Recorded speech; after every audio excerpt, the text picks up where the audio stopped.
नमस्कार, मैं हूं आपके साथ ऋषि शुक्ला और आप देख रहे हैं देवभूमि का दंगल। देवभूमि के दंगल में आज हम बात करेंगे हे राम घोषणाओं पर संग्राम।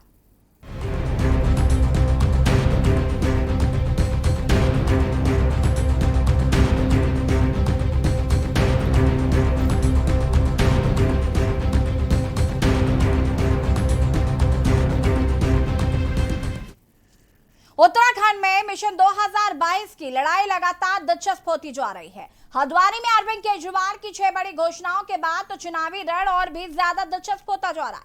केजरीवाल का दावा है कि आम आदमी पार्टी की सरकार बनी तो राज्य के सभी बेरोजगार युवाओं को रोजगार मिलेगा। ऐसा ना होने पर 5,000 रुपए बेरोजगारी भत्ता दिया जाएगा। 6 महीने के भीतर 1 लाख नौकरियों की व्यवस्था समेत कई अन्य घोषणाएं केजरीवाल ने की हैं और इन घोषणाओं के बाद से अन्य राजनीतिक दलों पर भी दबाव बढ़ गया है। हालांकि बीजेपी कांग्रेस का दावा है कि ये घोषणाएं सिर्फ हवाई हैं, वास्तविकता से इसका कोई सरोकार नहीं है। आज इसी पर करेंगे चर्चा, लेकिन उससे पहले ये रिपोर्ट देखिए।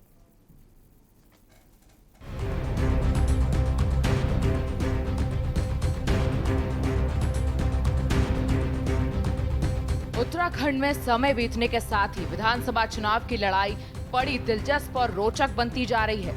आम आदमी पार्टी की उत्तराखंड में एंट्री के बाद से चुनाव और भी ज्यादा दिलचस्प होता जा रहा है। अरविंद केजरीवाल की पहले 300 यूनिट फ्री बिजली की घोषणा के बाद रविवार को अरविंद केजरीवाल ने एक और रोजगार दांव चला है। उत्तराखंड के युवाओं को रोजगार देने के लिए, उत्तराखंड के युवाओं को रोजगार मुहैया कराने के लिए आज मैं 6 घोषणाएं कर रहा हूं। आम आदमी पार्टी की सरकार बनेगी तो उत्तराखंड के हर बेरोजगार युवा के लिए रोजगार मुहैया कराया जाएगा। ये पहली घोषणा है। दूसरी घोषणा, जब तक उस बेरोजगार युवा को रोजगार नहीं मिल जाता, हर परिवार से एक युवा को 5,000 रुपये महीना दिया जाएगा जब तक उसके लिए रोजगार मुहैया नहीं करा दिया जाता। इसको आप बेरोजगारी भत्ता कह लीजिए, जो मर्जी कह लीजिए। तीसरा, सरकार में और प्राइवेट में 80% नौकरियां उत्तराखंड के बच्चों के लिए रिजर्व की जाएंगी। चौथा, सरकार बनने के 6 महीने के अंदर 1 लाख सरकारी नौकरियां तैयार की जाएंगी। अरविंद केजरीवाल की इन घोषणाओं ने अन्य राजनीतिक दलों को सोचने पर मजबूर कर दिया है। हालांकि बीजेपी कांग्रेस के नेता बाहरी तौर पर आम आदमी पार्टी से किसी प्रकार से कोई खतरा ना होने का दावा कर रहे हैं, लेकिन भीतरी तौर पर दोनों ही दल काफी चिंतित नजर आ रहे हैं। आपने देखा होगा चुनाव से ठीक पहले एक पार्टी के लोगों ने रोजगार गारंटी का जो है वो देने का काम किया था और किसी को भी जो है उस पर कोई पैसा नहीं मिला, केवल लोगों को भरमाने का काम है। आज जो भी जितनी भी घोषणाएं हो रही हैं, तमाम पार्टियां केवल चुनाव एजेंडे को ध्यान में रख के नौजवानों को, युवाओं को एक प्रकार से जो है फिर से वही शब्द साग दिखाने का काम कर रही है। हमारा काम ये नहीं है। हम तो सीधे सीधे यहाँ के नौजवान युवाओं के लिए ठोस योजना लेकर आ रहे हैं। नौकरी देने का काम तो नरेंद्र तिवारी जी चले गए। यहाँ जो शेड्यूल उन्होंने स्थापित किया, हिंदुस्तान में उदाहरण पेश किया था, दूसरा उदाहरण हो नहीं सकता। वो कहाँ से नौकरी देंगे, कहाँ से आर्थिक संसाधन जुटाएंगे? ये पर्वतीय क्षेत्र है, यहाँ पर सीमित संसाधन है, तो उनका उपयोग विकास के लिए करेंगे। अलाउंस, वेतन, भर्ती प्रक्रिया, जो वैकेंसी सरकारी वो तो है ही है। अब एक तरफ ये कर रहे, दूसरा मोदी जी छंटनी कर रहे। अब ऑर्डिनेंस फैक्ट्री में भी ताला लगा दिया जाएगा तो वहाँ कंपनी का अधीन चले जाएंगे। तो आप कहाँ से व्यवस्था को सुधारेंगे? जो पुराने कर्मचारी, उनकी पेंशन दे दो, उनके वेतन मान तो दे दो, उनको हाई कोर्ट के आदेशों का पालन तो करा दो। कुल मिलाकर आपकी उत्तराखंड में एंट्री से राज्य का चुनावी रण काफी दिलचस्प हो गया है।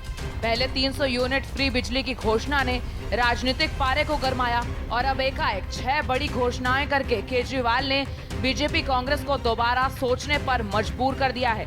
अब भले ही बीजेपी और कांग्रेस पार्टी आम आदमी पार्टी से किसी प्रकार की कोई टेंशन ना होने का दावा करे, लेकिन सच ये है कि इन घोषणाओं से भीतरी तौर पर दोनों दलों पर दबाव तो बन ही रहा है। देहरादून से के न्यूज इंडिया के लिए अंकित काला की रिपोर्ट। जी हाँ, तो उत्तराखंड में मिशन 2022 की लड़ाई लगातार दिलचस्प होती हुई नजर आ रही है। आज हम बात कर रहे हैं घोषणाओं पर संग्राम की।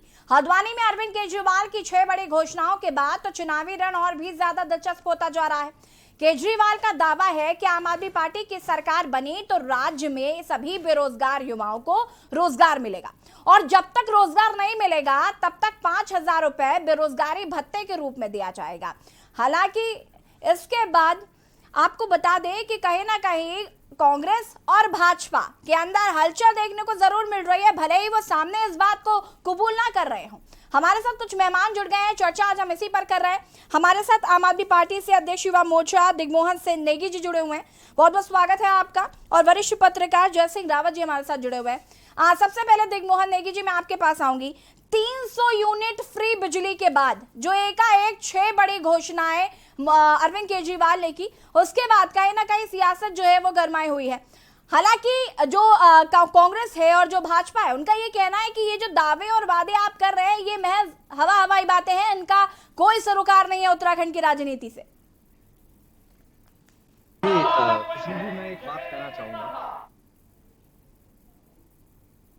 बौखलाए हुए हैं और बहुत पूरी तरह से घबराए हुए हैं, क्योंकि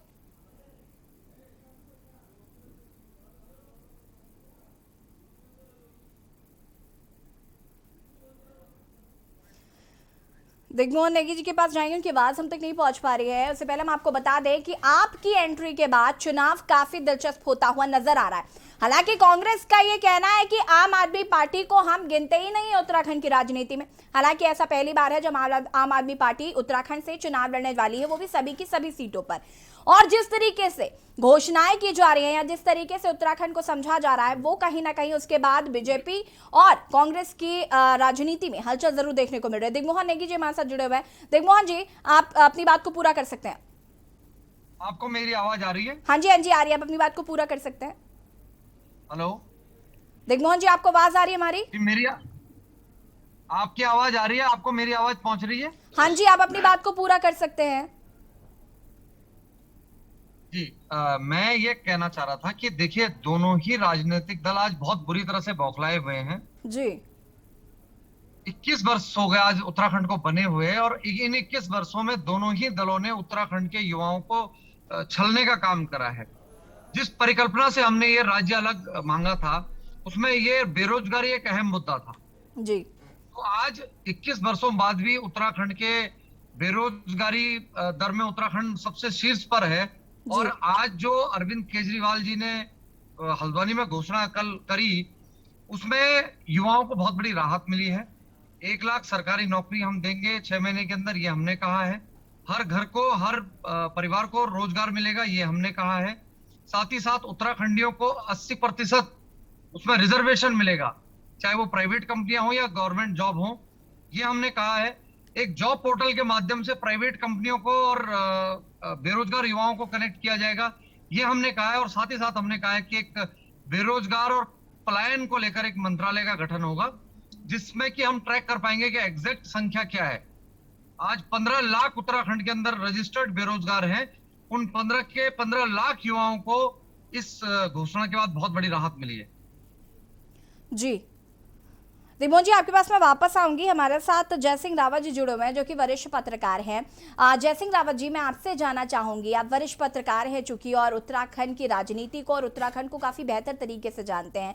मैं आपसे जानना चाहूंगी, जिस तरीके से आम आदमी पार्टी की तरफ से जो घोषणाएं की गई हैं, ये समय की मांग तो जरूर है, उत्तराखंड वासी जो है उनकी मांग जरूर है, लेकिन ऐसा नहीं कि ये पहली बार हम ये घोषणाएं जो हैं वो सुन रहे हैं, हम ये बातें सुन रहे हैं। कहीं ना कहीं जिस तरीके से भाजपा और कांग्रेस की तरफ से भी ये बातें इससे पहले भी कई मर्तबा की जा चुकी हैं, लेकिन इसका हाल जो है वो कहीं ना कहीं जमीनी हकीकत पर कभी भी धरातल पर पूरा नहीं हुआ है। लोग बेरोजगार हैं, पलायन करने को मजबूर हैं, उत्तराखंड वासी पलायन करने के लिए मजबूर हैं, उनके पास नौकरियां नहीं हैं। तो ये जो तमाम चीजें हैं, जो समस्याएं हैं, ये पहले से चली आ रही हैं। लेकिन आम आदमी पार्टी जिस तरीके से घोषणा कर रही है, जिस तरीके से बता रही है कि हम आगे जाकर लोगों को रोजगार देंगे, तो कहीं ना कहीं भाजपा और कांग्रेस दोनों की नींद उड़ी हुई है। हालांकि वो सामने से नहीं दिखा रहे हैं, वो कह रहे हैं कि आम आदमी पार्टी चर्चा को आगे बढ़ाएंगे। बताएंगे, लेकिन उससे पहले गाजियाबाद ले चलते हैं, जहां पर मुख्यमंत्री योगी आदित्यनाथ लोकार्पण कर रहे हैं 2014 में प्रधानमंत्री बनने के बाद कई योजनाओं का। देश की तस्वीर और तकदीर बदलने का काम किया। आज देश के अंदर शासन की योजना का लाभ बिना किसी भेदभाव के हर एक व्यक्ति को प्राप्त होता है। हमने चेहरा नहीं देखा, हमने जाति नहीं देखी, हमने मत और मजहब नहीं देखा, हमने क्षेत्र नहीं देखा। हेलो अकेले हेलो आपके गाजीपुर जनपद में अगर देश के अंदर 50 करोड़ लोगों को आयुष्मान भारत के अंदर 5 लाख रुपए की स्वास्थ्य बीमा का कवर देने की कार्रवाई प्रारंभ हुई, तो आपके अकेले जनपद गाजीपुर में 2 लाख लोगों को इस सुविधा का लाभ प्राप्त करने की स्वीकृति प्रदान की गई है। बड़ी संख्या में लोगों ने गोल्डन कार्ड बनाए। मैंने कभी मंच पर आए थे लाभार्थी, मंच पर उन्हें गोल्डन कार्ड उपलब्ध करवाने का कार्य नहीं किया। इसी प्रकार से प्रधानमंत्री आवास योजना में 2.5 करोड़ लोगों को पूरे देश के अंदर प्रधानमंत्री आवास उपलब्ध करवाए गए। उत्तर प्रदेश के अंदर 75 जनपदों में 42 लाख लोगों को इस सुविधा का लाभ मिला और आपके गाजीपुर जनपद में 40,000 से भी लोगों को प्रधानमंत्री आवास की योजना का लाभ प्राप्त हो रहा है। उन सभी लाभार्थियों को मैं इस बात के लिए बधाई देता हूं। प्रधानमंत्री उज्ज्वला योजना में निःशुल्क रसोई गैस का कनेक्शन हो या सौभाग्य योजना के अंतर्गत निःशुल्क विद्युत कनेक्शन की कार्रवाई आपके जनपद में भी हेलो लाभार्थी को यदि इस योजना से जोड़ा गया है या उसको जोड़ने की कार्रवाई युद्ध स्तर पर चल रही है। गरीबों के पास शौचालय नहीं होते थे, नारी गरिमा बार-बार होती थी और तमाम प्रकार की बीमारियां खुले में शौच के कारण भी होती थी, लेकिन और गाजीपुर से मुख्यमंत्री योगी आदित्यनाथ को आप सुन रहे थे, जहां पर उन्होंने कई योजनाओं का लोकार्पण और शिलान्यास किया है। और अब हम बात करेंगे हे राम घोषणाओं पर संग्राम। जिस तरीके से घोषणाएं पर घोषणाएं हो रही हैं और उसके बाद अब कहीं ना कहीं सियासी हलचल भी जो है वो लगातार देखने को मिल रही है। चर्चा हम इसी पर कर रहे हैं। हमारे साथ मेहमान जुड़े हुए हैं, दिग्मोहन नेगी जी हैं जो कि आम आदमी पार्टी से हमारे साथ जुड़े हुए हैं। हमारे साथ वरिष्ठ पत्रकार जय सिंह रावत भी जुड़े हुए हैं। जय सिंह रावत जी, मेरा सवाल आपसे था कि आप उत्तराखंड की राजनीति को और उत्तराखंड वासियों को बहुत अच्छे से जानते हैं। घोषणाएं पर घोषणाएं की जा रही हैं और पहली मर्तबा नहीं है कि हम आज ये सुन रहे हैं कि रोजगार मिलेगा, पलायन नहीं होने देंगे या बिजली को फ्री किया जाएगा। ये तमाम घोषणाएं इससे पहले भी हुई हैं, तो आज आम आदमी पार्टी कर रही है, इसको लेकर आपकी क्या राय?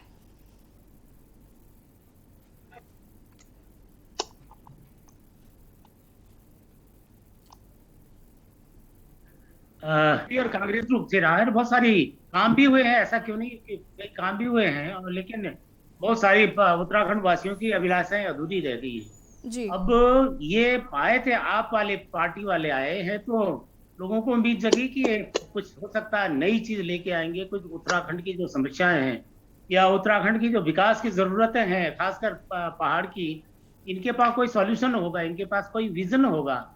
लेकिन जिस तरह से ये घोषणाएं कर रहे हैं तो मुझे नहीं लगता है कि ये बीजेपी और कांग्रेस की चिंता नहीं बढ़ा रहे हैं। चिंताएं जो हो भी गई थी वो हल्की कर रहे हैं, क्योंकि जिस तरह की घोषणाएं ये यहाँ पर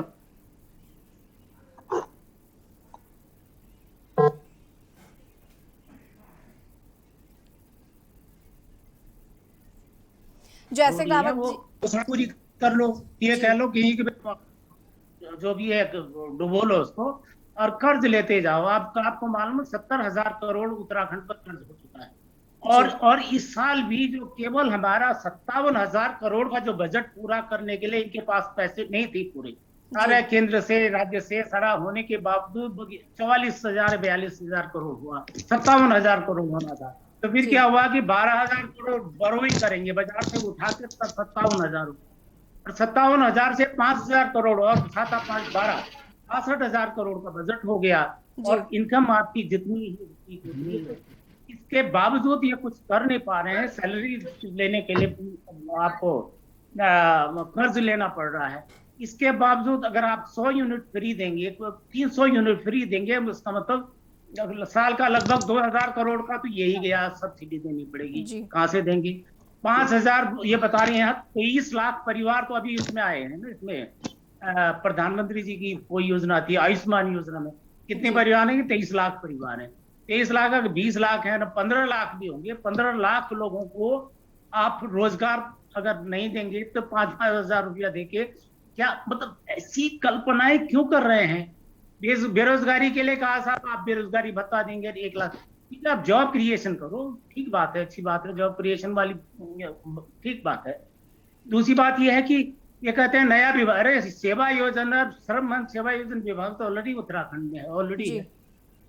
दूसरी बात, जो प्राइवेट जो क्लास 3 या क्लास 4 की नौकरियां जो होती हैं ये उत्तराखंड वासियों के लिए ही होती हैं, और जो प्रथम श्रेणी का और द्वितीय श्रेणी की जो नौकरियां हैं लोक सेवा आयोग की है वो उसे आप रोक नहीं सकते, किसी के लिए खुला कंपटीशन होता है, वो उसमें आप रोक नहीं सकते हैं। जयसिंह रावत जी, आपके पास मैं वापस आऊंगी, और जिस तरीके से आप कह रहे हैं कि उत्तराखंड की जो दशा और दिशा है वो दिल्ली से काफी अलग है, तो कहीं ना कहीं ये जो चीजें पूरी कैसे होंगी हम इसी पर चर्चा करेंगे। फिलहाल घोषणाओं पर संग्राम जारी है, वक्त हो गया छोटे से ब्रेक का, जल्द हाजिर होता है।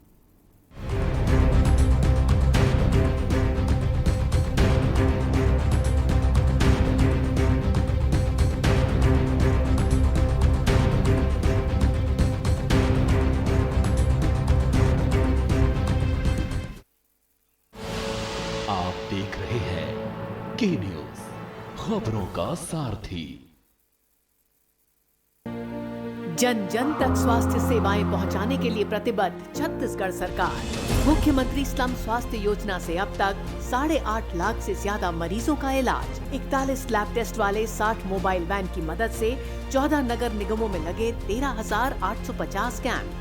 1,20,000 से ज्यादा को मिली मुफ्त लैब टेस्ट सुविधा। हाट बाजार क्लिनिक से समाज के आखिरी छोर तक स्वास्थ्य सुविधाएं पहुंचाने की अभिनव पहल से सुदूर वनांचल के 90 लाख से ज्यादा मरीज लाभान्वित।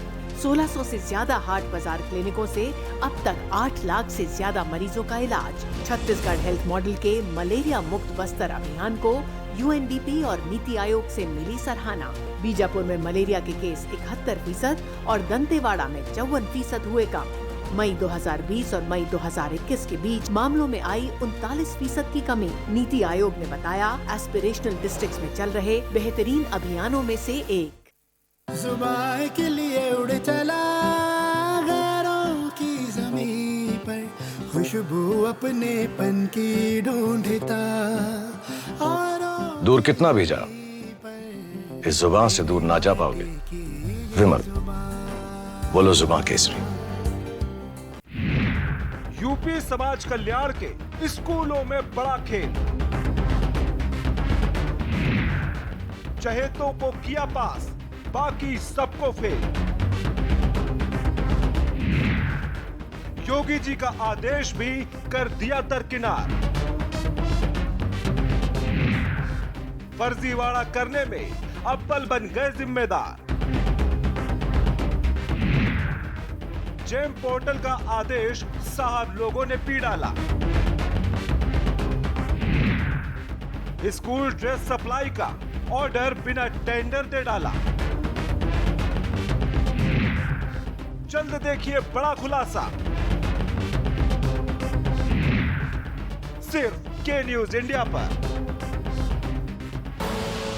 आप देख रहे हैं के न्यूज, खबरों का सारथी।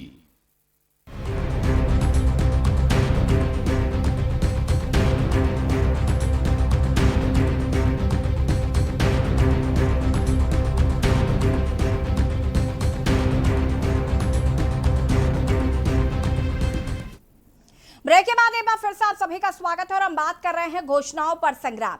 उत्तराखंड में मिशन 2022 की लड़ाई लगातार दिलचस्प होती जा रही है। हल्द्वानी में अरविंद केजरीवाल की 6 बड़ी घोषणाओं के बाद तो चुनावी रण और भी ज्यादा दिलचस्प होता जा रहा है। केजरीवाल का दावा है कि अगर आम आदमी पार्टी की सरकार बनती है तो बेरोजगारों को रोजगार दिया जाएगा और जब तक रोजगार नहीं मिलता है तब तक 5,000 रुपए भत्ता दिया जाएगा।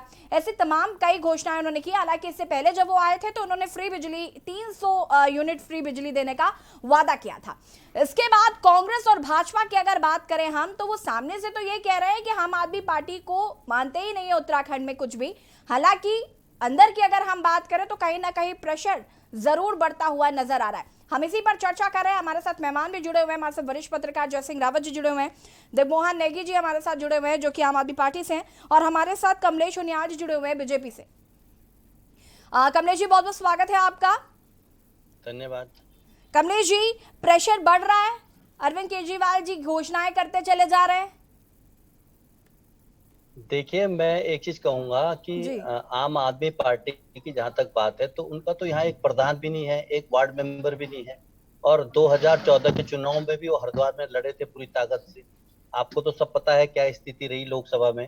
और जहां तक आम आदमी की पार्टी की बात है तो आम आदमी खाली घोषणाएं करने वाली पार्टी है, और जो छलावा इन्होंने दिल्ली की जनता के साथ किया है वो उत्तराखंड में नहीं होने वाला है, क्योंकि उत्तराखंड की स्थिति अगर देखा जाए तो भिन्न है। उत्तराखंड में प्रत्येक व्यक्ति के घर से हर घर में, हर दूसरे या चौथे घर में सैनिक में है, और कोई भी व्यक्ति ऐसे किसी संगठन या ऐसे किसी पार्टी को कभी भी नेतृत्व देने की उत्तराखंड की जनता तैयार नहीं होगी जो हमारे सैनिकों की सैनिकों के सम्मान पे या हमारे सर्जिकल स्ट्राइक के सबूत मांगने वाली दल हो। और जो अगर आम आदमी पार्टी का जो चाल चरित्र चेहरा है तो दिल्ली में शाहीन बाग की जो स्थिति है वो शाहीन बाग तो कहीं ना कहीं बन गया है, और उस शाहीन बाग की स्थिति को देखते हुए आज उत्तराखंड में कोई शाहीन बाग नहीं बनाना चाहेगा। और जो दिल्ली दंगे या दिल्ली में जिस तरह की मानसिकता के व्यक्ति इनकी पार्टी में है, और जो वो धर्म की राजनीति वहां करते हैं और विशेष समुदाय से कहीं ना कहीं लाभ पहुंचाने की और फ्री बिजली और फ्री पानी की जो बात करते हैं, तो उत्तराखंड की जनता उसके झांसे में आने वाली नहीं है। और आम आदमी पार्टी का ज्यादा कुछ क्या होने वाला नहीं है। अब कोई पार्टी आती है तो क्योंकि चुनाव वर्ष है तो हर कोई पार्टी चुनाव वर्ष काल में अच्छा ही कहीं कमलेश जी, जो घोषणाएं कर रही है आम आदमी पार्टी, वो घोषणाएं तो ठीक है ना, मतलब उत्तराखंड की जनता के लिए वो घोषणाएं तो ठीक है? नहीं, कहाँ आप ये बताइए ना, 1 लाख रोजगार देंगे। आप ये देखिए ना, उतने पद पहले सर्जित हों, उसके हिसाब से आप ये देखिए, ये कह रहे हैं हम ये कर देंगे, हम पानी फ्री दे देंगे, बिजली फ्री दे देंगे, 300 यूनिट की बात करते हैं। अगर बिजली फ्री देने वाली बात अगर हम करें, अगर हम ये कहें कि अरविंद केजरीवाल ने कहा था कि हम 300 यूनिट फ्री बिजली देंगे, उसके तुरंत बाद आपकी तरफ से कहा गया था कि हम फ्री बिजली यूनिट देंगे, भाई फ्री 300 यूनिट बिजली जो भी आपने वादा किया, हालांकि वो पूरा नहीं हुआ है अभी तक। उसके बाद जब नवीन पटनायक जी ने प्रेस कॉन्फ्रेंस की थी और कहा था कि आध्यात्मिक राजधानी बनाने की घोषणा, उसके बाद पुष्कर सिंह धामी ने भी ये घोषणा कर दी। तो अगर आपको लगता है कि आम आदमी पार्टी की बातें ऐसे ही हैं बस, तो फिर उसके बाद आप क्यों घोषणाएं करते हैं? तो प्रेशर बढ़ रहा है ना, इसका मतलब?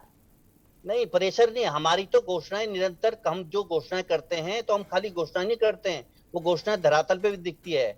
आम आदमी पार्टी से हम कंपैरिजन नहीं करते, क्योंकि उनका आम आदमी पार्टी का तो यहाँ पे कोई, मैं कह तो रहा हूँ, आम आदमी पार्टी का एक प्रधान तक नहीं है, यहाँ पे एक वार्ड मेंबर नहीं है।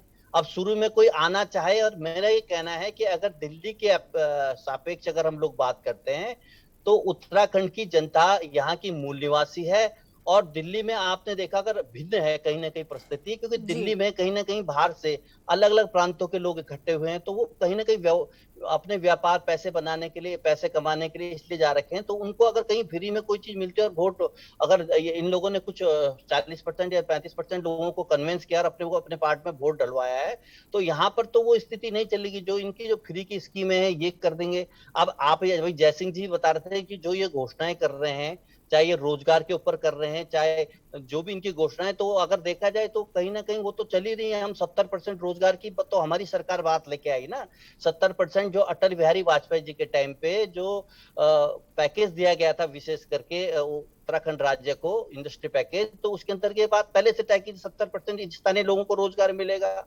अब जहां तक अगर हम लोग इसकी बात करते हैं कि साहब जो रोजगार की हम लोग बात करते हैं, तो स्वरोजगार के ऊपर पुष्कर सिंह धामी जी, हमारी सरकार पहले से वचनबद्ध और कार्य कर रही है। हमने तो सिंगल विंडो के अंतर्गत लोगों को, अब पाइपलाइन में कई योजनाएं, जिसके हिसाब से आप ये देखिए सिंगल विंडो के अंतर्गत खाली स्वरोजगार की जो पर्यटन क्षेत्र में हो, चाहे कोई व्यक्ति व्यक्तिगत अपना कोई कार्य खोलना चाहता हो, चाहे वो व्यक्ति अपनी दुकान खोलना चाहता हो, चाहे कोई मत्स्य पालन कृषि क्षेत्र में या किसी भी प्रकार की कोई अगर योजना लगाना चाहता हो तो उसको हम लोग पहाड़ी क्षेत्रों में 35% और मैदानी क्षेत्रों में 25% सब्सिडी दे रहे हैं, और बहुत कम ब्याज दर पे, क्योंकि कहीं ना कहीं आज की जो सोच है युवाओं की वो स्वरोजगार की तरफ ज्यादा है।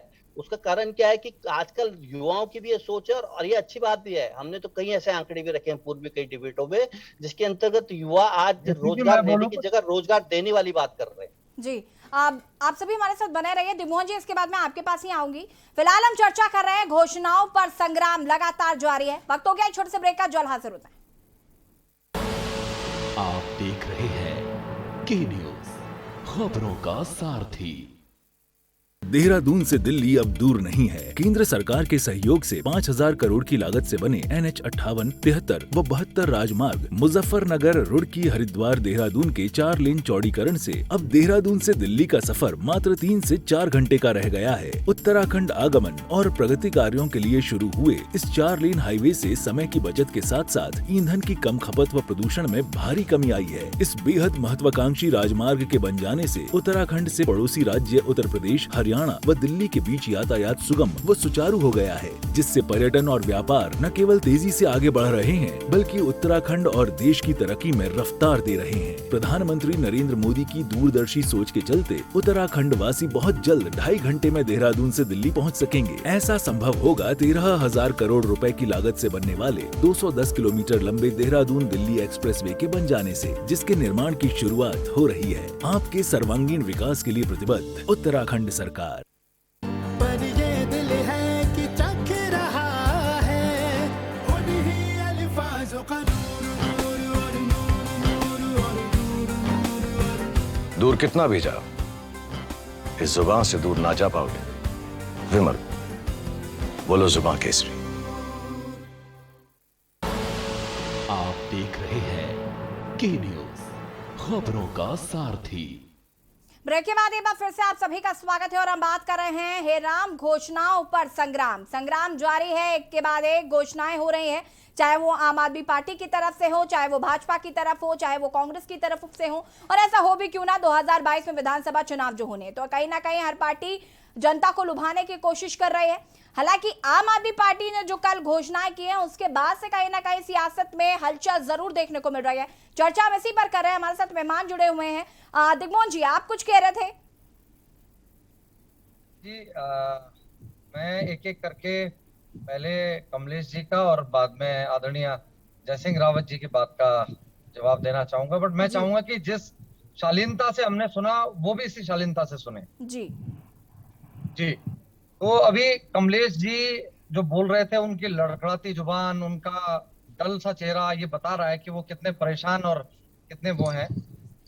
मैं बताना चाहूंगा यशी जी, जो ये कह रहे हैं कि उत्तराखंड में ये कहां से 1 लाख रोजगार ले आएंगे, कहां से ये पैदा कर देंगे, मैं इनको याद दिलाना चाहूंगा जी 2018 में मसूरी में इन्वेस्टर सबमिट करी थी त्रिवेंद्र रावत जी की सरकार में, जी, जिसमें कहा गया भारतीय जनता पार्टी द्वारा कि 3.5 लाख युवाओं को रोजगार मिलेगा। 600 से ज्यादा निवेशक उत्तराखंड में निवेश कर रहे थे और 1,25,000 करोड़ की इन्वेस्टमेंट हो रही थी, जी, जिसमें से अभी तक धरातल पर 0 काम हुआ है।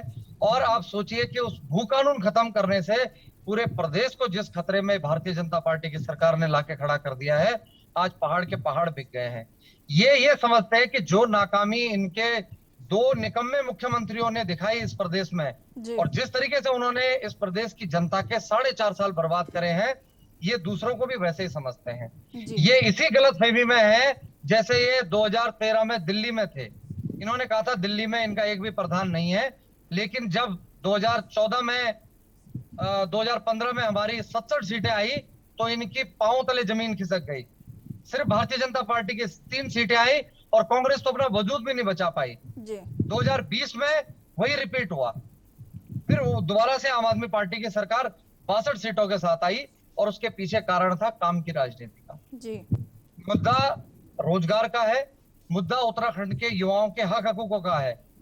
मैं आपको सिर्फ एक बात कहना चाहूंगा, आदरणीय जयसिंह रावत जी भी इस बात को थोड़ा सा ध्यान दें कि जरूरी नहीं है कि किसी घर का अगर नालायक बेटा उस घर को कर्ज में लाके खड़ा कर दे तो उस घर में कोई योग्य बेटा नहीं हो सकता है।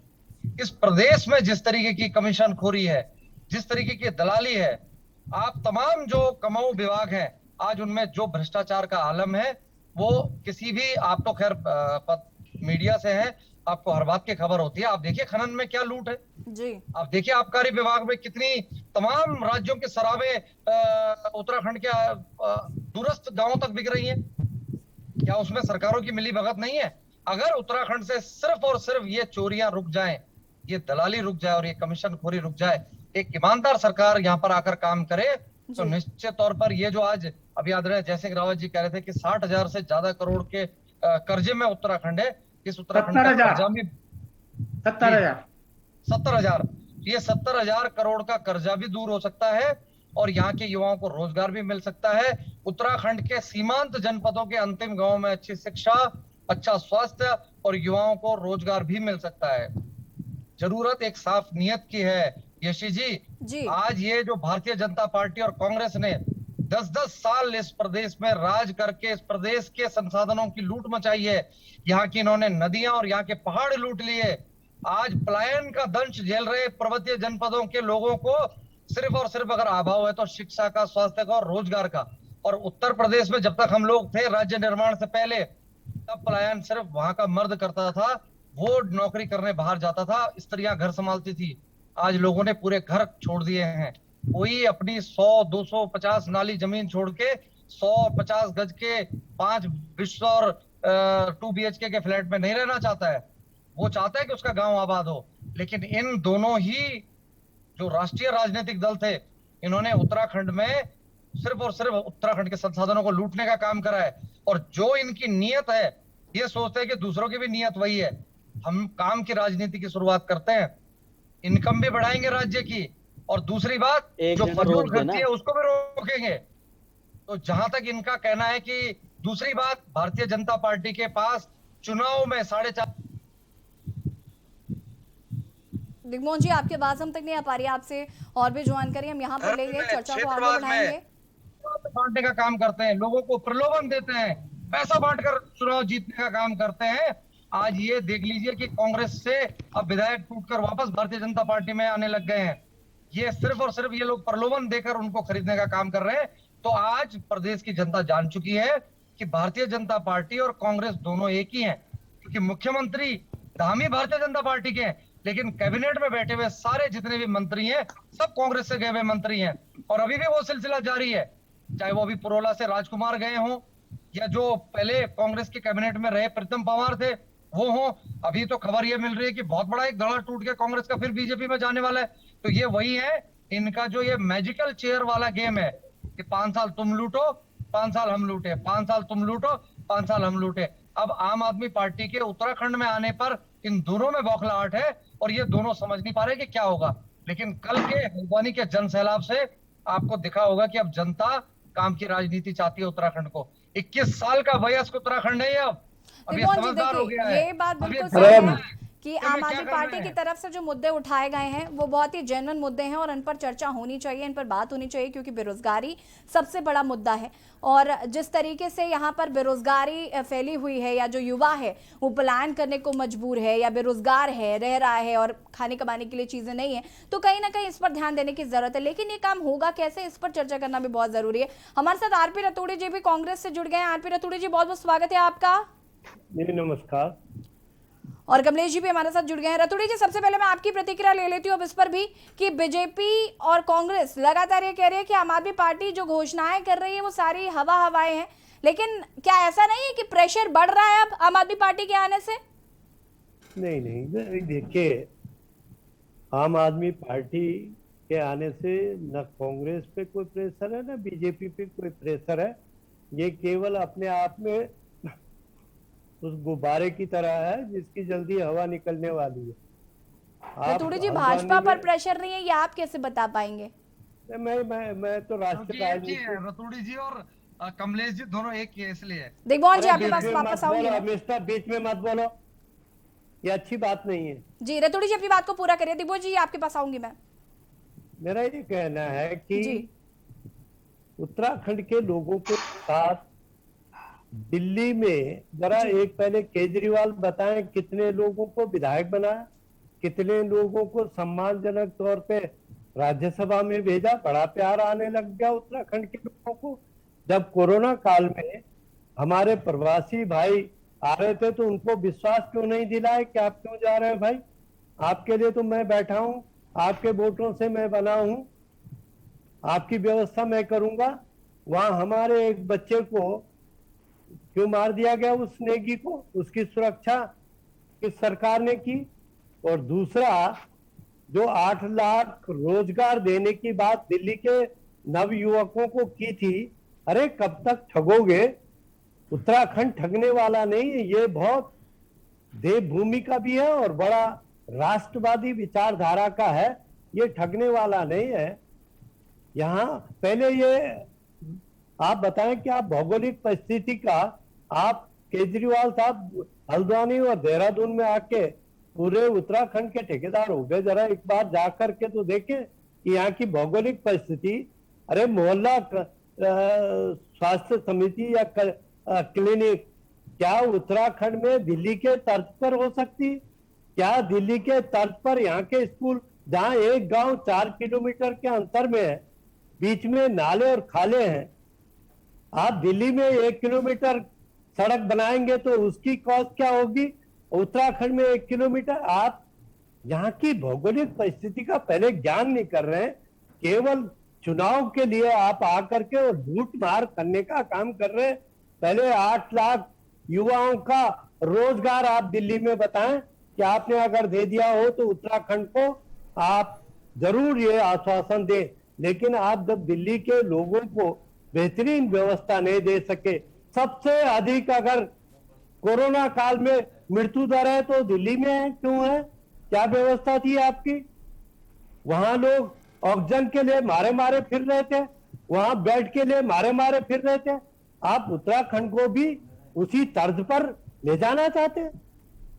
सवाल कांग्रेस और बीजेपी का नहीं, इस देवभूमि का। आप कब तक ठगोगे इसको?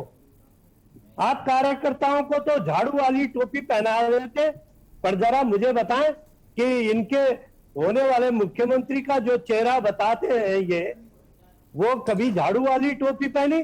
केजरी साहब ने कभी झाड़ू, केवल कार्यकर्ताओं को झाड़ू वाली टोपी पहना। उत्तराखंड को ठगने का काम आम आदमी पार्टी कैसे कर सकती है? अभी तक तो वो सत्ता में ही नहीं आई है। मैं आप पर वापस आऊंगी, कमलेश जी को कुछ कहना है। कमलेश जी अपनी बात को पूरा करिए आप। अब आपने प्रश्न किया, जरा सुन लीजिए पहले। रतूड़ी जी आपके पास वापस आऊंगी मैं। तो आपने प्रश्न क्यों किया फिर इस तरह? रतूड़ी जी, समय की भी कमी है, हमें सबसे सवाल पूछने। आपके पास वापस आऊंगी मैं। कमलेश जी जी।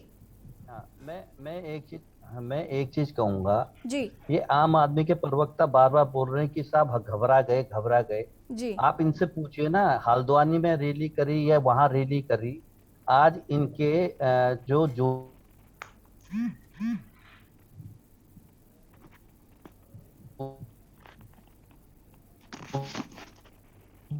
कमलेश जी आपकी आवाज नहीं आ पा रही है हम तक। हमारे साथ हो रही हैं ये पेड वर्कर। और बताऊं, मैं खुद गया हूँ रुद्रप्रयाग, चमोली और जनपद वगैरह मेरा जाना हुआ, तो वहाँ पे कई ऐसे स्टॉल लगे जो आम आदमी पार्टी के थे। मैंने पूछा भाई आप कहाँ से हो? अननोन बन के गए हम लोग, हमारे कार्यकर्ता भी गए। वो कह रहे भाई साहब हमें तो 500-500 रुपए दे।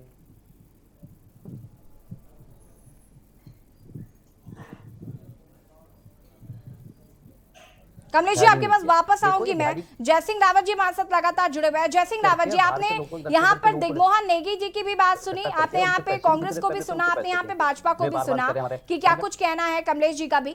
जयसिंह जी, लेकिन मैं आपसे जानना चाहूंगी, सबसे पहले दिग्मोहन जी की बात अगर हम करें तो उन्होंने जो अभी एक उदाहरण दिया है कि घर का एक नालायक बेटा निकल आए तो एक समझदार निकलता है, इस बात से आप कितना सहमत है? क्या ये वाकई संभव है? जो घोषणाएं की गई है, क्या वाकई ये धरातल पर पूरी हो सकती है? देखिए, ये जो आप पार्टी में गए हैं, हमारे सारे मित्र हैं, इनमें ज्यादातर बड़े उत्साही लोग हैं, सब ठीक है। मैंने कहा ना कि यहाँ एक जरूरत है, तीसरे विकल्प की भी जरूरत है जी।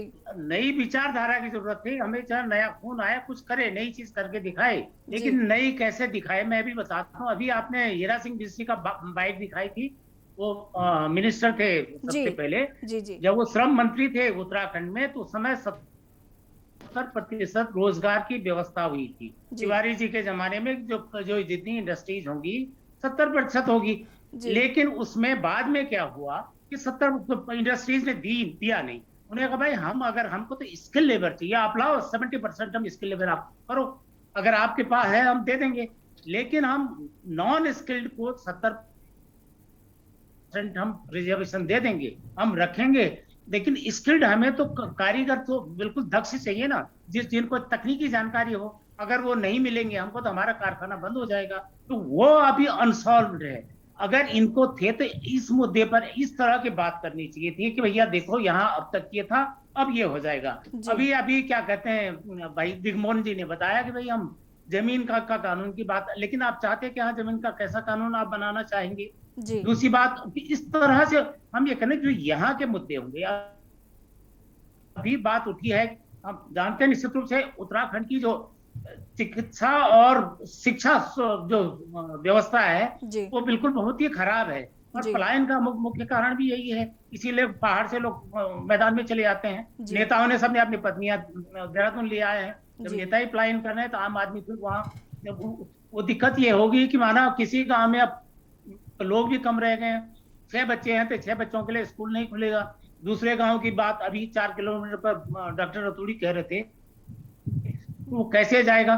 तो बाकी जो गांव में जो पलायन की वजह से खेतों में जंगल उगाए हैं, वो रास्ते जंगल से गुजरते हुए छोटे छोटे नादान बच्चे कैसे जाएंगे। एक बात कि आप दिल्ली की व्यवस्था यहाँ कैसे करोगे, मास्टरों को आप स्कूलों में कैसे भेजोगे, आप सारे अस्पताल देखो ना, आप उसका डाटा देखो मेडिकल एंड हेल्थ का। यहाँ देहरादून, हरिद्वार, इधर इन जगहों तो आपका अस्पताल भरे हुए हैं।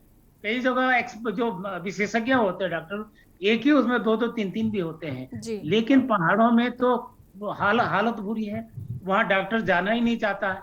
और छोटा स्टेट होने की वजह से आसानी से सिफारिश लग जाती है, नेताओं से सिफारिश लग जाती है। हम जानते हैं कि जब से राज्य बना है तब से कई डॉक्टर मैं जानता हूँ, अब नाम लेना ठीक नहीं बात होगी, है ना। वो जब से राज्य बने ना उसी जगह अपने घर के पास बैठे हुए हैं, 2-3 किलोमीटर की दूरी पर कर रहे हैं, उनका ट्रांसफर नहीं होता, उनकी सिफारिश चल जाती।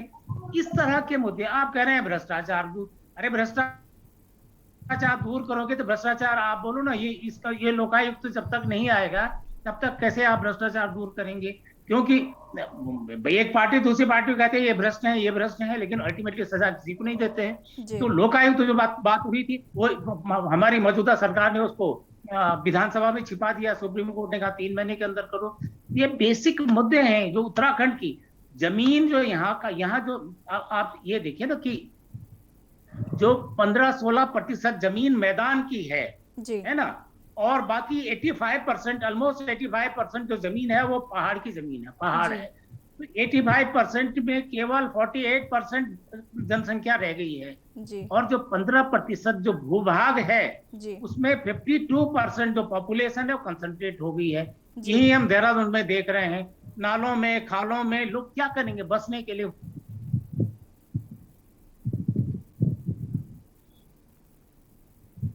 बिल्कुल जय सिंह जी, कहीं ना कहीं ये बात बिल्कुल सही है। दिग्मोहन जी, जिस तरीके से भी जय सिंह रावत जी इस बात को कह रहे थे, आपने यहाँ पर सुना कि बहुत ही क्लियर कट बातें कही हैं। कहीं ना कहीं यही बात लगातार भाजपा और कांग्रेस भी आपसे कहती आ रही है कि दिल्ली की दशा दिशा उत्तराखंड की दशा दिशा से काफी विपरीत है। ऐसे में घोषणाएं करना, आप भी फिर वही काम कर रहे हैं, जनता को बेवकूफ बना रहे। देखिए यशी जी, अभी मैं जय सिंह रावत जी को सुन रहा था, मैं एक छोटा सा उनको हेल्थ पे उदाहरण देना चाहूंगा। पौड़ी जिले के 2 ब्लॉक हैं और 2 ब्लॉकों में 2 प्राइमरी हेल्थ सेंटर हैं। हैलीसैंड ब्लॉक में जो इस समय स्वास्थ्य मंत्री धन सिंह रावत जी की विधानसभा का है, उस प्राइमरी हेल्थ सेंटर में 6 डॉक्टर हैं, और उससे लगा हुआ पोखड़ा ब्लॉक है, वहां पर 1 डॉक्टर है सिर्फ। ये पार्शलिटी हो रही है उत्तराखंड के पर्वतीय जनपदों में। आप स्वास्थ्य व्यवस्थाएं कैसे सुधारेगी भारतीय जनता पार्टी जब उसके पास कोई विजन नहीं है। आप देखिए इस कोरोना काल में पैरासिटामोल के लिए तरस गए थे उत्तराखंड में पहाड़ों पे लोग।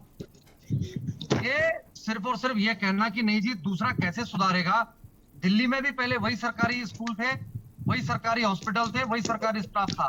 आज दिल्ली का रिजल्ट 99% है।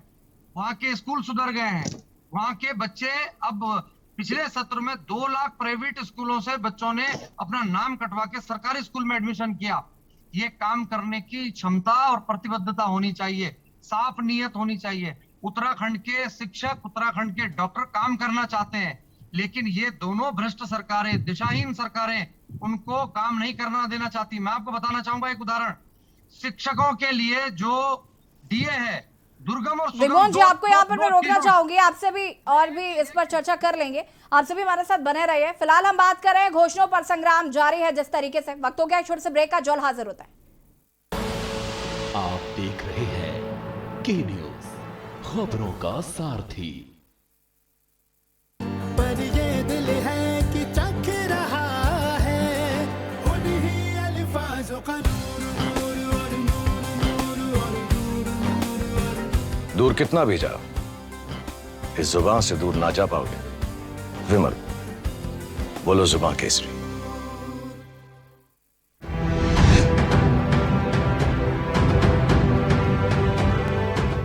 खुदी को आजमाया है तो ये अंदाज आया है, खुदी को आजमाया है तो ये अंदाज आया है।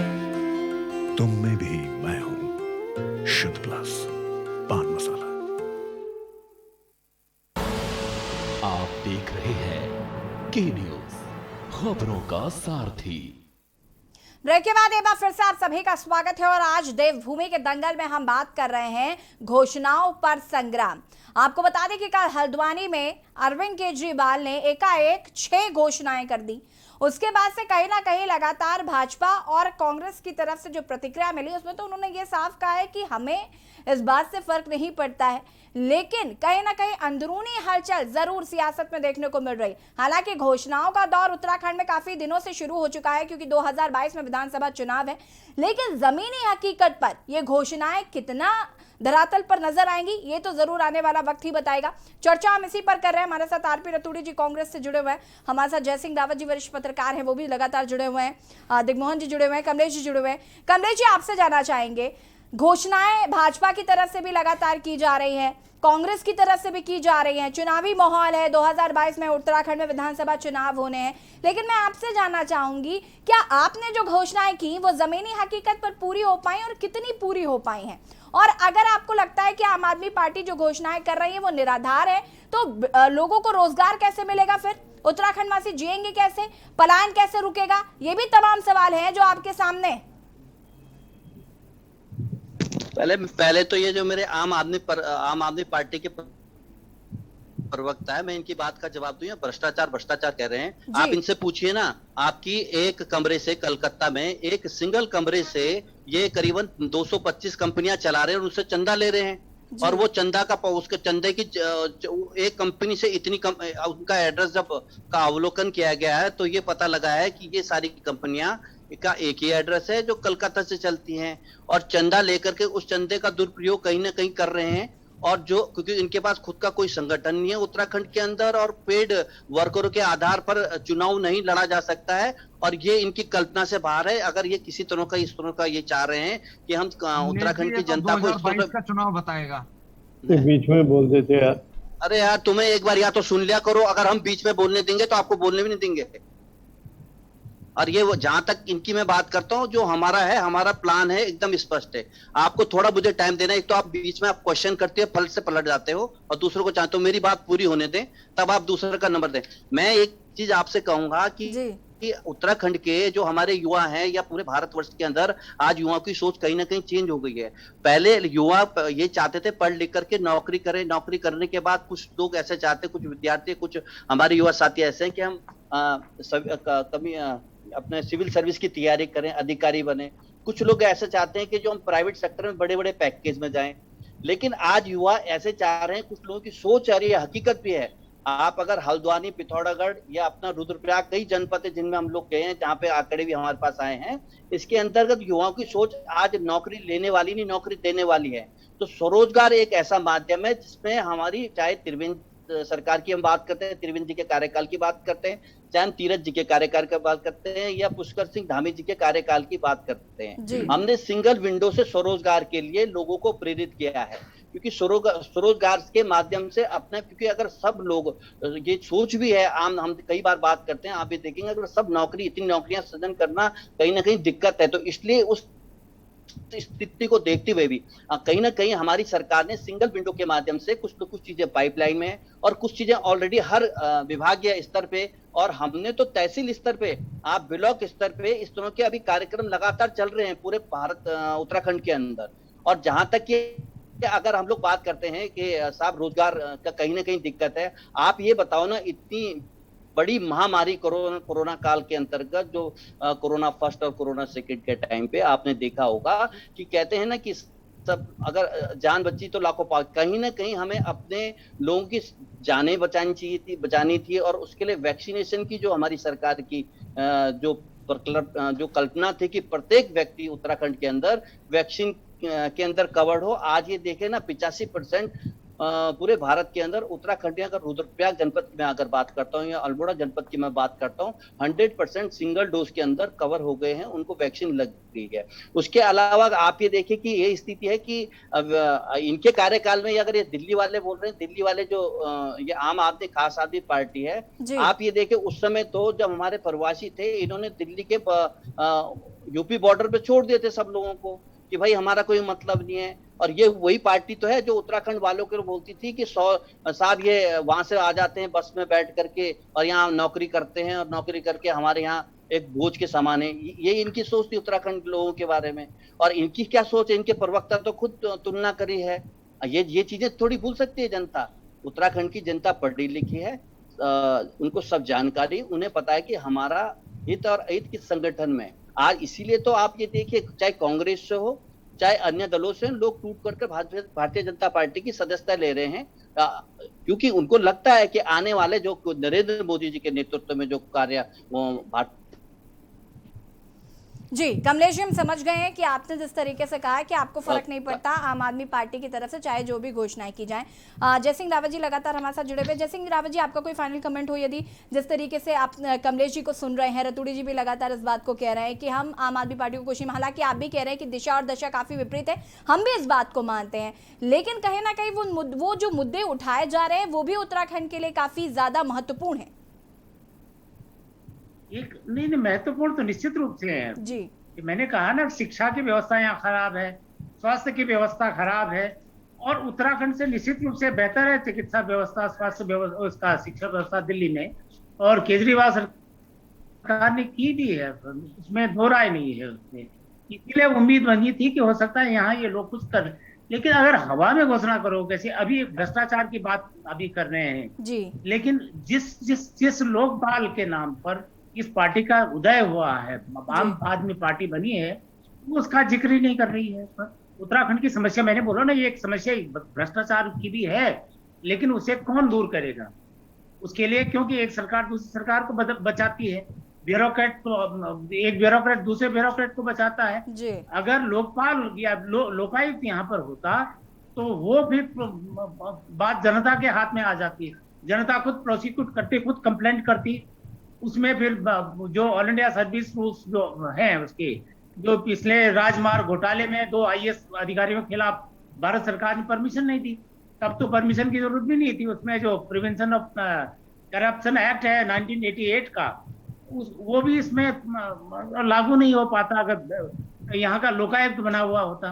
अब आप लोकायुक्त की बात, केजरीवाल साहब ने न तो दूसरे वो भी आए थे, संजय सिंह भी आए थे, उन्होंने भी इसकी कोई बात नहीं, सिसोदिया जी, उन्होंने लोकायुक्त की कोई बात नहीं की। इस तरह के करो ना, आप अपनी बात भूल जाएंगे तो आपकी विश्वसनीयता कैसे बिल्कुल। बढ़ेगी? जय सिंह रावत जी, तो कहीं ना कहीं घोषणाओं से ज्यादा काम पर ध्यान देने की जरूरत है। फिलहाल आप सभी का बहुत बहुत शुक्रिया हमसे जुड़ने के लिए, इस चर्चा में शामिल होने के लिए। और यहाँ पर आज हम बात कर रहे हैं घोषणाओं पर संग्राम जारी। जिस तरीके से अरविंद केजरीवाल ने घोषणाएं की हैं और उसके बाद कहीं ना कहीं भाजपा और कांग्रेस लगातार हमलावर हो रहा है कि ये जो घोषणाएं हैं ये महज हवाएं हैं। फिलहाल 2022 के चुनाव नजदीक हैं, तो कहीं ना कहीं घोषणाओं का दौर भी उत्तराखंड में जारी है। देवभूमि के दंगल में फिलहाल इतना ही। देखते रहिए न्यूज़ इंडिया। नमस्कार।